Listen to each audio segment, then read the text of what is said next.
En 1999, la journaliste américaine Gail Collins a écrit un article de presse dans lequel elle posait la question que beaucoup se posaient à l'époque. Où est ma voiture volante ? Au cours du XXe siècle, les voitures volantes étaient devenues un élément incontournable de la science-fiction et de la culture pop, et servaient souvent de caricature à ce que l'avenir nous réservait. Pourtant, au tournant du millénaire, les êtres humains étaient encore fermement ancrés dans le sol, conduisant des véhicules énergivores sur des routes défoncées et restant coincés en hiver. 20 ans plus tard, les smartphones ont quelque peu atténué l'appréhension technologique, mais la question reste posée. Voici la bonne nouvelle. Les voitures volantes, ainsi que toute une série d'autres technologies futuristes que l'on ne voyait auparavant que dans les magazines de science-fiction, sont plus proches que nous ne pouvons l'imaginer. Mais cela ne commence pas avec les oligarques de la technologie ou l'innovation des entreprises. En fait, cela commence par les secrets du son. Pour trouver une réponse, il faut remonter plus loin dans l'histoire, jusqu'aux écrits de l'historien arabe du Xe siècle, Abdul Hassan al-Massoudi. Cet homme a passé sa vie à parcourir le monde et a fini par écrire une histoire du monde en 30 volumes basée sur ses aventures. Dans cet ouvrage, al-Massoudi parle en détail de l'Égypte, où il a passé beaucoup de temps, et en fait, où il s'est installé à la fin de son voyage. Une section se démarque comme particulièrement pertinente où al-Massoudi explique comment les pyramides d'Égypte ont été construites. Il faut savoir qu'aujourd'hui encore, les scientifiques n'ont pas d'explication concrète sur la façon dont les pyramides ont été construites et comment les 2,5 millions de blocs de pierre, pesant chacun aussi 2,5 tonnes, ont été déplacés et empilés sans l'aide de machines modernes. Beaucoup ont suggéré qu'il a fallu des dizaines de milliers d'esclaves pendant plusieurs décennies pour déplacer les pierres à l'aide de cordes et de poulies. Mais al-Massoudi a proposé une explication différente, vraisemblablement liée directement de la bouche et des archives des Égyptiens qui étaient devenus ses compatriotes. Il a décrit comment, lorsqu'ils voulaient déplacer une pierre, les Égyptiens de l'Antiquité plaçaient sous celle-ci un morceau de papyrus imprimé de symboles inhabituels. De là, ils frappaient la pierre avec une tige métallique, ce qui la faisait léviter. Il guidait ensuite la pierre le long d'un chemin clôturé par d'autres tiges métalliques jusqu'à ce qu'elle retombe, puis répétait le processus jusqu'à ce que la pierre soit à l'endroit souhaité. Dans son livre, al-Massoudi écrit « Pour effectuer ce travail, des feuilles de papyrus ou de papier portant l'inscription de certains caractères étaient placées sous les pierres taillées dans les carrières. Et lorsqu'ils étaient frappés, ces blocs étaient déplacés à chaque fois de la distance d'un coup d'arc, ce qui représente un peu plus de 200 pieds. Et ainsi, par paliers, on arrivait aux pyramides. Des récits comme celui-ci attirent l'attention sur les nombreuses structures anciennes sur Terre dont la construction reste comme celle des pyramides, quelque peu mystérieuse. Pensez à Stonehenge, où les plus grandes pierres pèsent 40 tonnes, ou à l'île de Pâques, où le plus grand moai pèse 80 tonnes. Pensez au Nan Madol, sur l'île de Pohnpei, en Micronésie. Le Machu Picchu du Pacifique, une cité perdue construite en 200 avant Jésus-Christ à l'aide de centaines de rondins de pierre, chacun de 18 pieds de long et de plusieurs mètres de diamètre, pesant 2,5 tonnes. Ou encore les blocs de pierre de Baalbek au Liban, dont les 3 plus grosses pierres pèsent chacune le poids incroyable de 1000 tonnes. Et ce ne sont même pas les plus grandes pierres découpées par l'homme sur notre planète. Une incroyable découverte faite en Russie menace de faire voler en éclats les théories conventionnelles sur l'histoire de notre planète. Dans le sud de la Sibérie, des chercheurs ont trouvé un mur absolument massif de pierres de granit. Certaines de ces gigantesques pierres de granit pèseraient plus de 3000 tonnes. Et beaucoup d'entre elles ont été taillées avec des surfaces planes, des angles droits et des coins pointus. Rien de cette ampleur n'a jamais été découvert auparavant. Il a été souligné que même la grue la plus grande et la plus puissante qui existe aujourd'hui ne pourrait pas déplacer ces pierres. Alors, comment une civilisation ancienne a-t-elle fait ? De plus, comment Comment se fait-il que dans presque toutes les cultures où il existe des mégalithes, il existe également une légende selon laquelle d'énormes pierres étaient déplacées par des moyens acoustiques ? Bien sûr, nous ne connaîtrons jamais certains de ces secrets du passé, qui restent à jamais la chasse gardée des anciens. Heureusement, ce n'est pas un phénomène qui reste enfermé dans le passé. Édouard Lidskalnin est né en 1877 à Riga, en Lettonie. Alors qu'il avait une vingtaine d'années, sa fiancée a rompu leurs fiançailles quelques jours seulement avant le mariage. Lidskalnin, le cœur brisé, a quitté la Lettonie pour l'Amérique du Nord. Il passe par le Canada, la Californie et le Texas pendant un certain temps, avant de s'installer dans le climat chaud de la Floride après un diagnostic de tuberculose. C'est là qu'il a commencé l'œuvre de sa vie, son incroyable Rockgate Park. Il s'agit d'une ville de pierre tentaculaire composée de plus de 1000 tonnes de pierres de corail, pesant jusqu'à 35 tonnes chacune. Lidskalnin a fait des murs et des tours, dont une qu'il a habitée. Il a fait des meubles et des œuvres d'art en corail aussi. Curieusement, Lidskalnin n'a jamais laissé personne le regarder travailler. Et beaucoup se sont demandé comment un homme d'1,50 m et pesant 45 kg, atteint de tuberculose, avait pu couper, façonner, soulever et manœuvrer tous ces rochers par lui-même. En 1986, longtemps après la mort de Lidskalnin, la porte d'entrée du parc, rebaptisée Coral Castle, qui est devenue une attraction touristique majeure, s'est brisée et il a fallu 6 hommes et une grue de 45 tonnes pour la réparer. De son côté, Lidskalnin n'a jamais révélé ses secrets, disant seulement qu'il savait s'accorder avec la musique des étoiles et proclamant de façon énigmatique « J'ai découvert les secrets des pyramides et j'ai découvert comment les Égyptiens et les anciens bâtisseurs du Pérou, du Yucatan et d'Asie, avec seulement des outils primitifs, ont soulevé et mis en place des blocs de pierre pesant plusieurs tonnes. » Au cours de sa vie, un certain nombre d'histoires curieuses sur Lidskalnin ont commencé à émerger. Ses voisins ont rapporté qu'ils l'avaient entendu chanter à son corail, tandis qu'un groupe d'adolescents a juré l'avoir vu faire flotter des blocs de corail dans les airs comme des ballons à hydrogène. De plus, après sa mort, un grand stock d'équipements radio a été découvert dans les profondeurs du château, ainsi qu'une pièce insonorisée hermétiquement fermée dont certains ont supposé qu'elle aurait pu être utilisée pour des expériences sonores. Est-il possible que les secrets des pyramides dont parlait Lidskalnin soient les mêmes que ceux enregistrés par Al-Massoudi ? Dans notre vidéo sur les pouvoirs et les capacités des moines bouddhistes, qui a curieusement été jugée inappropriée ou offensante et également soumise à une restriction d'âge par YouTube, nous avons évoqué l'histoire d'un mystérieux Suédois connu sous le nom de Dr Jarl, qui, dans les années 1930, est arrivé au terme d'un long voyage au cœur du Tibet. Voyageant d'abord en plaine, puis dans une caravane de yaks, a traversé le terrain montagneux jusqu'à un endroit où peu d'Occidentaux s'étaient rendus auparavant. Des années auparavant, alors qu'il était jeune homme et étudiait à l'université d'Oxford, Jarl s'était lié d'amitié avec un étudiant tibétain avec lequel il avait entretenu une relation durable.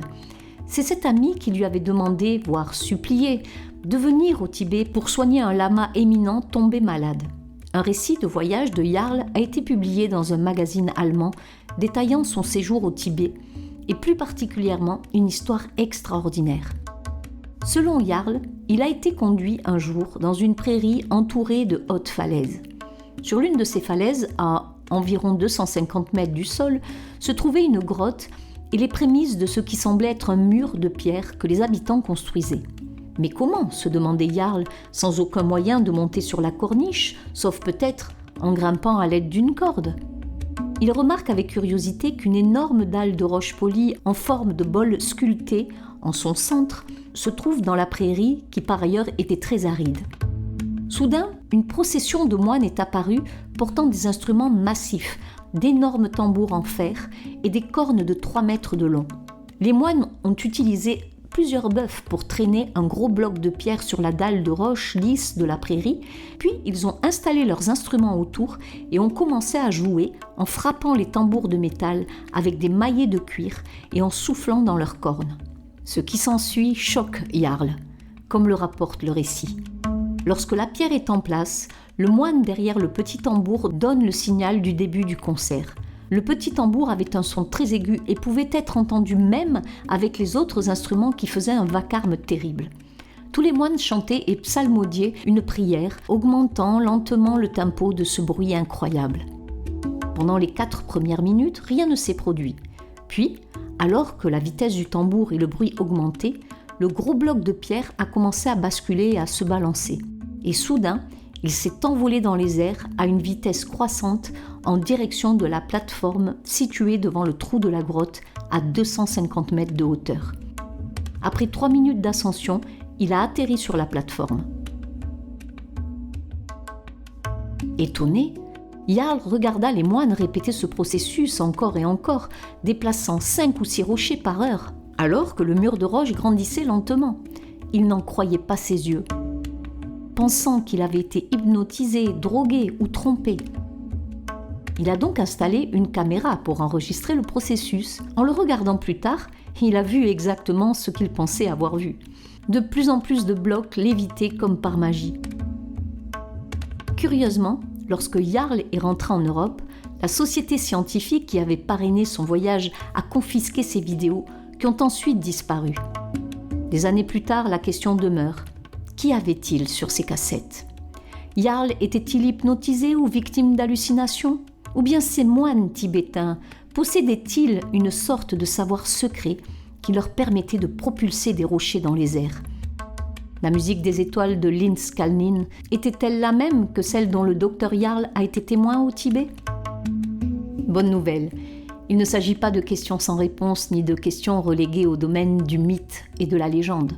En fait, elles sont maintenant fermement dans la sphère de la science. Cela s'appelle la lévitation acoustique, c'est-à-dire quand le son est utilisé pour contrer la force de gravité. Simplement, lorsque les ondes sonores rebondissent sur une surface, l'interaction entre les compressions et les raréfactions créées provoque des interférences. Parfois, les réflexions et les interférences se combinent pour créer ce que l'on appelle une onde stationnaire. Il s'agit d'ondes sonores qui semblent vibrer plutôt que de se déplacer d'un endroit à l'autre, d'où l'expression onde stationnaire. Il est important de noter que lorsque l'orientation d'une onde stationnaire est parallèle à la force de gravité, l'effet est la lévitation. Les ondes stationnaires peuvent être créées à l'aide d'un lévitateur acoustique, un dispositif composé d'un transducteur, d'une surface vibrante qui crée le son et d'un réflecteur, c'est-à-dire la surface sur laquelle les ondes vont se réfléchir. Repensez aux moines décrits par Jarl. Leurs transducteurs étaient les tambours et les cornes. Leur réflecteur était la dalle de roche lisse avec sa surface concave.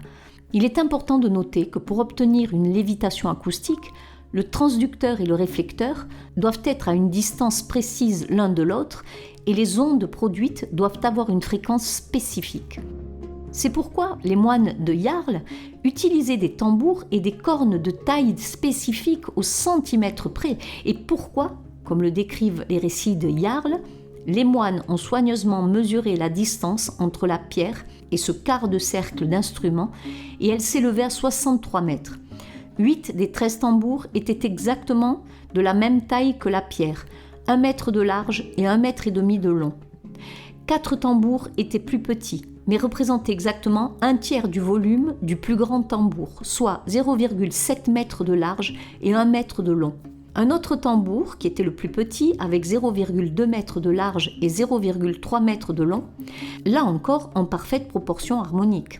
On pouvait faire rentrer 41 des petits tambours dans le tambour moyen en volume et 125 dans le plus grand tambour. Selon l'auteur Bruce Cathy, le secret réside dans le placement géométrique des instruments de musique par rapport aux pierres à faire léviter et dans l'accord harmonique des tambours et des trompettes. Ce que tout cela signifie, c'est que la science derrière les pierres en lévitation de Jarl et de Al-Masudi est maintenant bien établie. Si bien établie en fait que les scientifiques modernes ont commencé à aller beaucoup plus loin que le simple déplacement des pierres. Au début des années 2000, les scientifiques ont commencé à faire léviter de petites gouttelettes d'eau grâce au son. Une incursion dans l'étude officielle de la lévitation acoustique. La recherche s'est toutefois arrêtée lorsque les scientifiques n'ont pas trouvé le moyen de déplacer les particules après leur lévitation. Comme le décrit un scientifique, s'il poussait trop fort, la goutte d'eau explosait. Pas assez fort, elle tombait avec la gravité. Puis, finalement, en 2013, une équipe de chercheurs dirigée par Demos Poulikakos, ingénieur en mécanique à l'École polytechnique fédérale de Suisse, a fait une percée étonnante. Après 4 ans d'efforts continus, ils ont créé un système, une installation en forme de damier avec plusieurs plaques vibrantes, chacune générant sa propre fréquence, qui leur a permis de contrôler avec précision le mouvement latéral des gouttelettes de liquide, tout en les faisant flotter en douceur dans l'air. Les chercheurs ont utilisé plusieurs créations pour déplacer différentes gouttelettes et particules les unes vers les autres jusqu'à ce qu'elles se fondent en une seule. Avec audace, ils ont mélangé du café instantané et de l'eau. Ils ont même réussi à faire tourner un cure-dent autour d'un objet beaucoup plus grand que ce qu'il était possible auparavant. Avant de faire cette découverte, M. Poulikakos décrivait la situation critique des scientifiques faisant léviter des gouttelettes grâce à la sustentation acoustique, comme si nous avions une voiture que nous avions rendue de plus en plus sophistiquée, mais qui restait garée. Nous n'aurions jamais été en mesure de la conduire, et grâce à la découverte de son équipe, les scientifiques pouvaient en fait aller faire un essai de conduite avec cette voiture. Alors, où irait-il ? C'est ce qui pourrait être possible pour commencer. Beaucoup ont suggéré que cette technologie pourrait avoir d'énormes implications pour le secteur manufacturier. Imaginez des chaînes de production sans conteneurs, des biens produits et déplacés, aussi fragiles soient-ils, sans jamais être touchés, sans souci de contamination, quels que soient les matériaux dangereux. En outre, cette technologie commence à être appliquée au domaine de la médecine. Par exemple, un groupe de chercheurs britanniques a mis au point des micro-pinces acoustiques qui peuvent être utilisées pour déplacer des cellules de cartilage d'une boîte de pétri et les implanter chez des personnes ayant subi des lésions aux tendons ou aux ligaments. En fait, il s'agit de mouler une chaîne de cellules de cartilage dans la forme exacte du corps d'une personne en utilisant le son. Cela pourrait être appliqué aux os ou même aux tissus, une nouvelle méthode de régénération futuriste qui va au-delà de la chirurgie invasive. Il s'agit d'applications incroyables dans les domaines de la fabrication et de la médecine, mais en fait, cela va encore beaucoup plus loin. On pourrait dire qu'elle va audacieusement là où personne n'est allé auparavant. En 2018, un groupe de chercheurs de l'université Northwestern a commencé à utiliser la technologie de lévitation acoustique pour créer des métamatériaux, c'est-à-dire des matériaux qui n'existaient pas autrement dans la nature. Un peu comme Poulikakos et son équipe l'ont fait avec l'eau et le café. Et les chercheurs de Northwestern contrôlaient et combinaient les propriétés de particules individuelles, assemblant en substance toutes les configurations qu'ils pouvaient imaginer. L'un de ces travaux a consisté à combiner de l'ADN avec des nanoparticules d'or, créant ainsi un matériau entièrement nouveau, capable de courber incroyablement la lumière entrante autour de lui, ce qui le fit paraître invisible. En d'autres termes, il semble qu'ils aient créé la technologie de camouflage vue précédemment dans les annales de Star Trek. Ailleurs, la même année, les chercheurs de l'université de Bristol ont découvert un moyen de soulever des objets plus grands grâce à la lévitation acoustique. Auparavant, les chercheurs n'avaient pas été en mesure de soulever un objet plus grand que l'onde sonore elle-même. Les chercheurs de Bristol ont surmonté ce problème en créant un système de tourbillons acoustiques à fluctuation rapide, c'est-à-dire une série de minuscules tornades sonores, une tornade de son puissant entourant un noyau interne et complètement silencieux. Comme cela a été décrit, lorsqu'un champ sonore tourne dans n'importe quelle direction, une partie de sa rotation se répercute sur le mouvement de l'objet en lévitation qui se trouve à l'intérieur, le faisant orbiter de plus en plus vite jusqu'à ce qu'il devienne incontrôlable et que l'expérience échoue. Mais en changeant la direction de la rotation d'avant en arrière à grande vitesse, en l'équilibrant par des forces opposées, les chercheurs ont découvert que la tornade sonore pouvait maintenir un objet stable. Cela leur a permis d'agrandir encore le noyau silencieux de la tornade pour finalement piéger une sphère d'un peu moins d'1 pouce de diamètre. Il s'agit du plus grand objet jamais stabilisé par un rayon de traction. En augmentant la taille du noyau au centre de la tornade, il est possible de soulever des objets plus grands, et dans ce cas une sphère d'un peu moins d'1 pouce de diamètre, mais probablement aussi des êtres humains. C'est pourquoi l'invention a été baptisée rayon de traction acoustique. En effet, on pourrait imaginer qu'elle soit appliquée pour soulever un humain du sol, mais on pourrait l'imaginer allant plus loin, non pas comme un rayon de traction déployé depuis un vaisseau flottant, mais comme la source d'énergie du vaisseau lui-même. Considérez que les archives de nombreuses civilisations anciennes, celles qui ont construit d'inexplicables structures de pierre lourdes, contiennent des représentations de machines volantes qui s'envolaient dans les airs avec un son mélodieux. Considérez la représentation stéréotypée de l'OVNI dans la science-fiction. Un disque volant avec un cercle au milieu qui, à première vue, n'est pas tout à fait différent de l'énorme pierre polie et concave des moines de Jarl. Peut-être que ces machines volantes étaient en fait des dispositifs de lévitation acoustique. Où est ma voiture volante ? Ce n'est pas une question totalement déraisonnable dans un monde où les téléphones sont de plus en plus intelligents et où les milliardaires lancent des fusées vers Mars. Et pourtant, les voitures volantes et bien d'autres merveilles technologiques que l'on ne voit que dans la science-fiction étaient peut-être là depuis le début. Peut-être avions-nous simplement besoin d'écouter la musique des étoiles. Si vous avez apprécié cette vidéo, cliquez sur le bouton j'aime. Et si vous êtes nouveau, appuyez sur s'abonner et sur la cloche située à côté pour recevoir de futures notifications. Je vous dis à bientôt pour une prochaine vidéo. Merci.